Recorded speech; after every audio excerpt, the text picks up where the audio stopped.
Carmap, en partenariat avec la région Grand Est, Data Grand Est et l'Adrial, vous propose un petit tour d'horizon des dernières fonctionnalités de la plateforme de visualisation de l'occupation du sol de la région Grand Est. Tout d'abord, une page d'accueil revisitée avec un peu plus d'informations sur les millésimes associés à la production, un accès direct aux données et puis un accès direct à la recherche de votre territoire, commune, PCI, SCOT, PNR ou département. Nous basculons ensuite sur la page Explorer où on retrouve notre visuel cartographique, les premiers chiffres clés du territoire interrogé et un certain nombre de nouveaux paramétrages disponibles. L'opacité, le sélecteur de niveau de nomenclature et le fond de carte d'orthophotographie associé à la production du millésime. Un nouvel outil va vous permettre de venir consulter directement la base de données.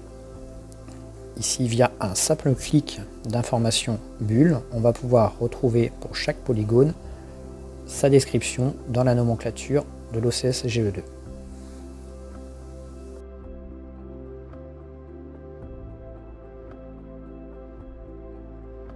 L'intégration de l'outil Swipe est également une nouveauté pour venir comparer via une séparation d'écran les deux millésimes disponibles sur la plateforme. On va pouvoir configurer de manière indépendante les deux parties de la carte et ainsi visualiser les évolutions qui peuvent apparaître sur un territoire, notamment en rebasculant le fond de carte associé au millésime le plus ancien.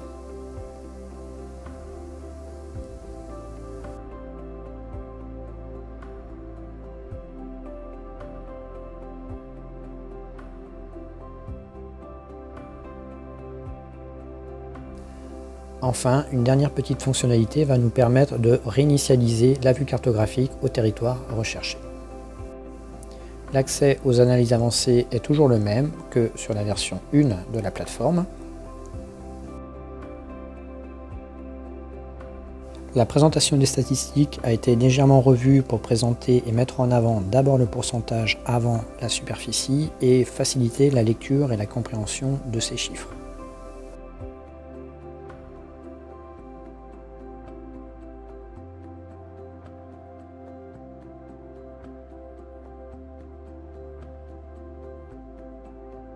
Enfin, la dernière grande nouveauté de la version 2 de la plateforme est la page Comparer.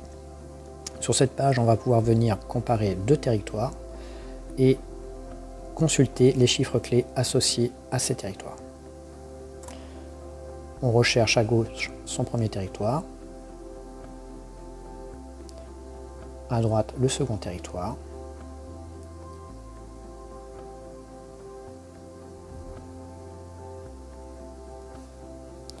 puis on peut apporter une configuration indépendante à chacune des deux cartes en termes d'opacité, en termes de niveau de nomenclature et de fond de carte.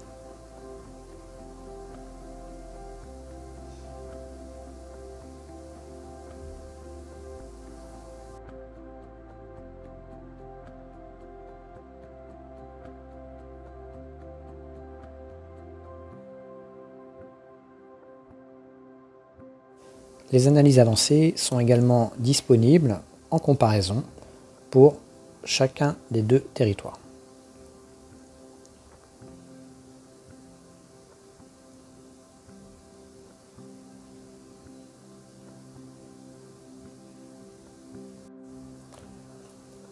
Enfin, comme sur la version 1, retrouvez la page à propos où sont consignées toutes les informations nécessaires à la compréhension de la base de données, sa nomenclature, les précisions cartographiques, les usages de la donnée et les points d'accès en téléchargement de la donnée depuis la page projet Data Grand Est. La page Contact vous permet d'adresser toutes vos interrogations, observations et remarques à l'équipe projet. Merci pour votre attention et à très bientôt sur la plateforme OCS GE2.